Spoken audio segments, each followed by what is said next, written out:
This is easy. What is up, Goat World? This is Kurt, also known as American Time Machine. I'm here to bring you an introduction to Panda Burn video.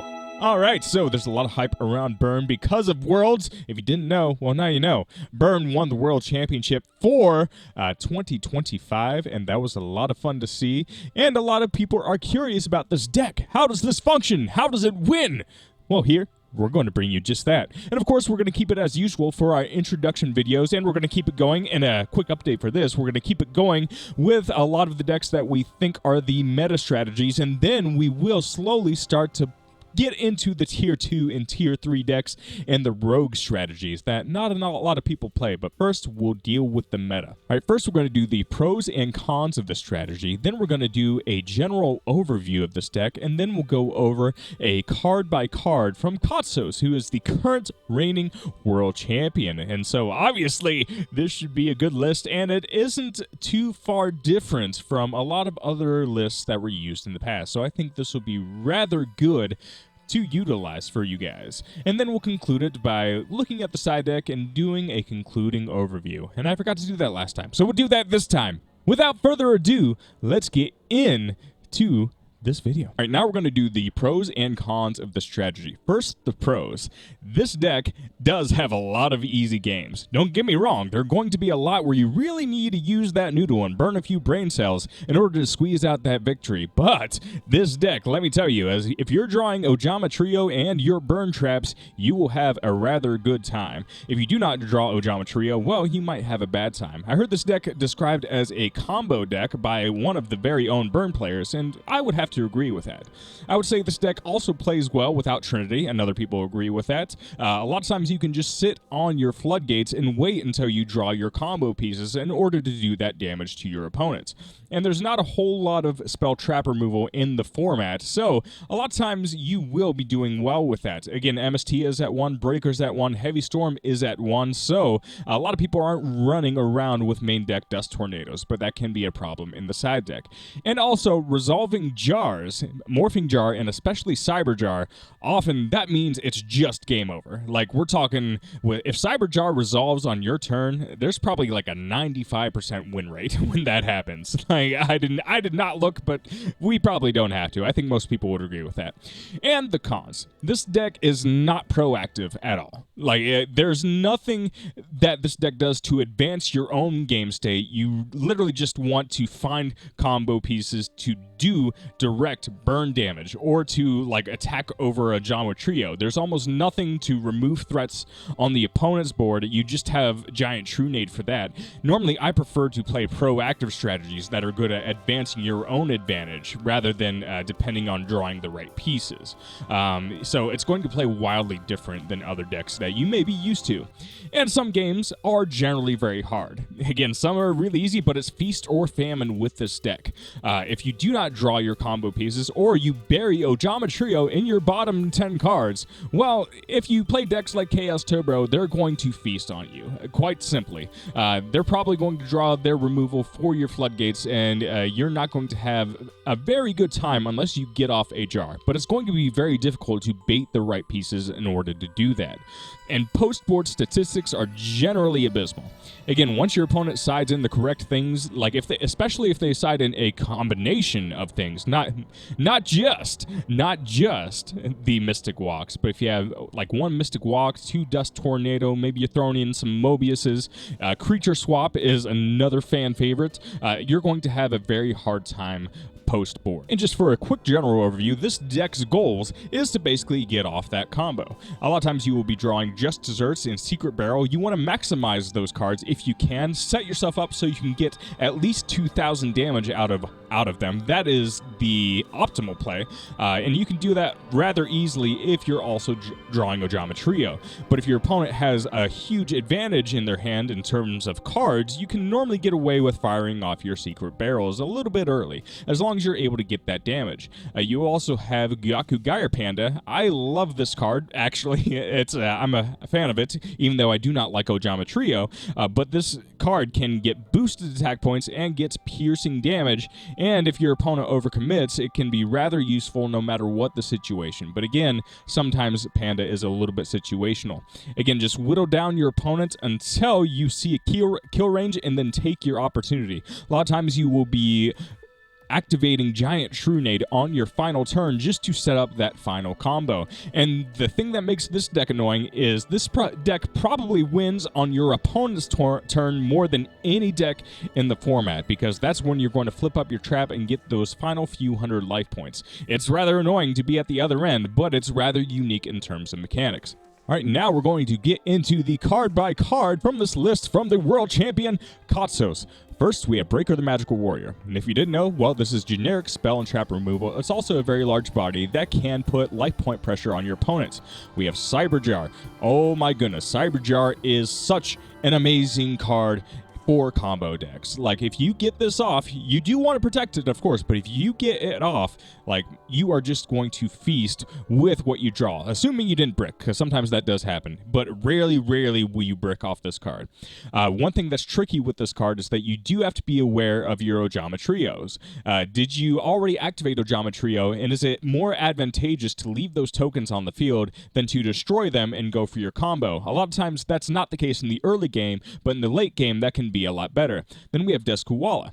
Deskuwala will do burn damage to your opponent, 400 points per card in their hand. A lot of times this will be paired with your Giant True Nade, and you want to maximize the cards in their hand before you're able to flip it up. But it also has a really good defense, and 1100 as a level 3 can also put life point pressure on your opponent with direct attacking. We have Exiled Force, which is a spot removal for a lot of cards, and there are a lot of threats, I would say, in Chaos Turbo specifically that this can deal with. But large monsters, threats to your life points, Exiled Force is a catch-all. We have 3 Giant Rat.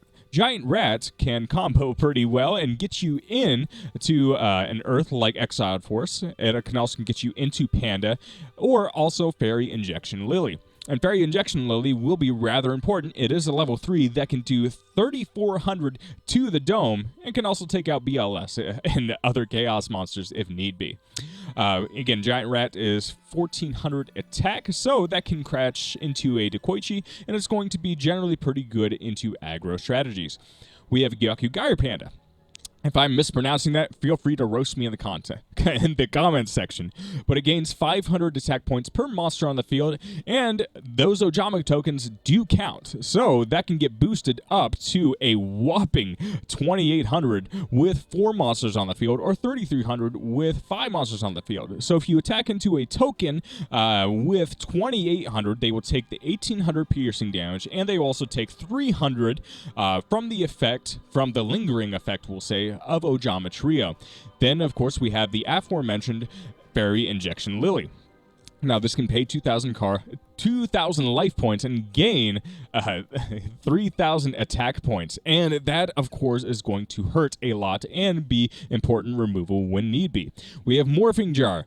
And, this card is really good in a deck that loves a lot of traps.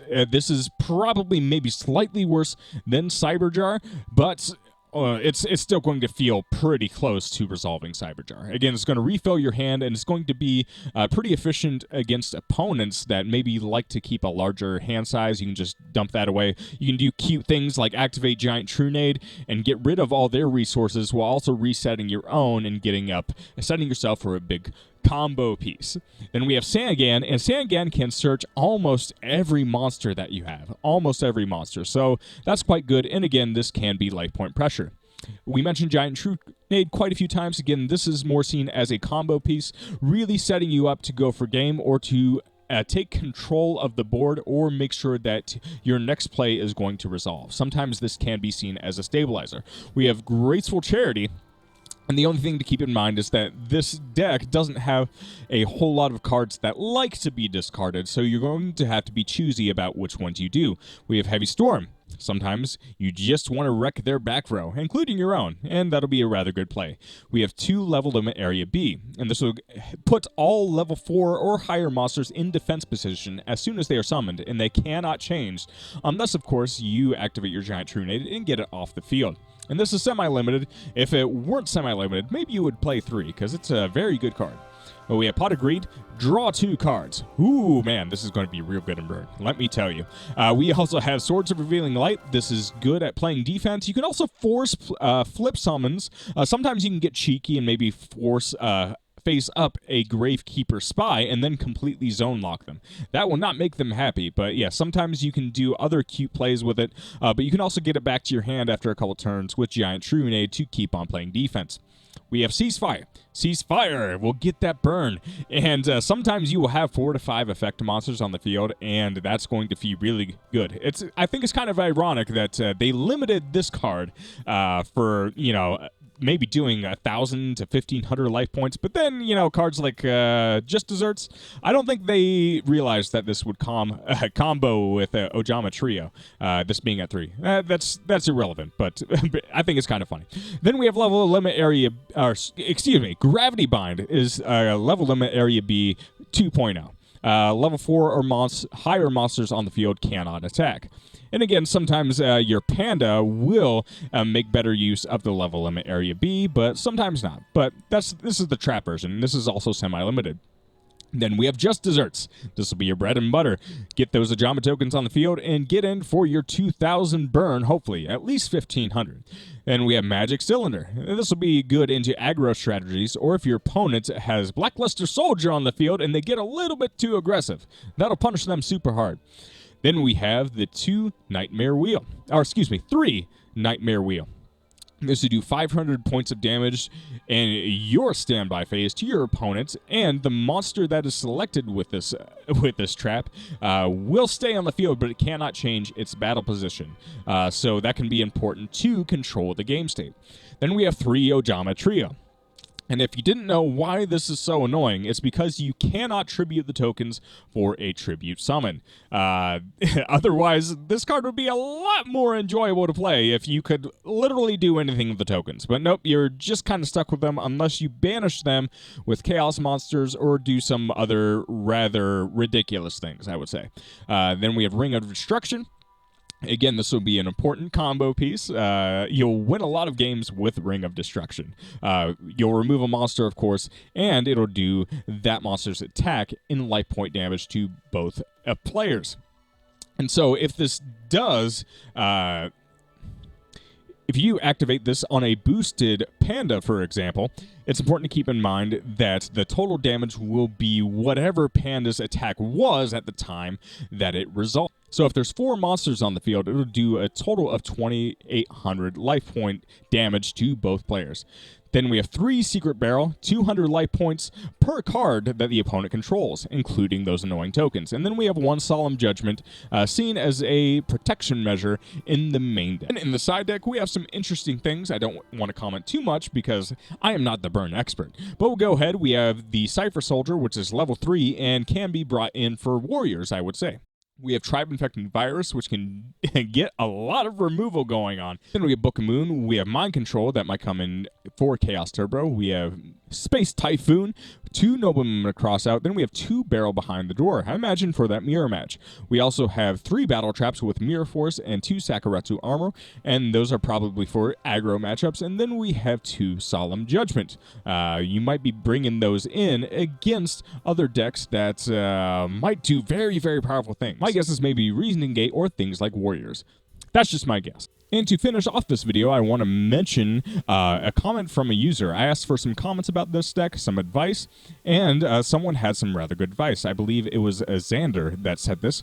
He said that if you have Ojama Trio, remember that you can still do a combo if King Tiger Wangu is still on the field.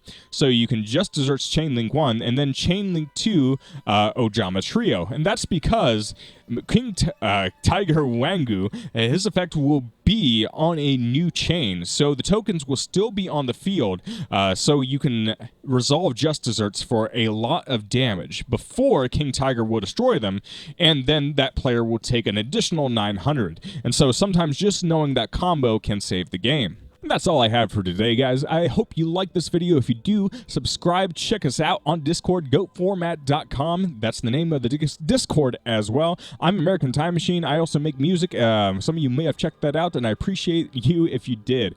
I hope you all experience the love the love of the divine. Without getting too political. The love of the divine. That's all I wish for all of you. Hope you have a great time. Hope you have a great life. Hope it's all going well for you. That's all I got. Take care. Peace out.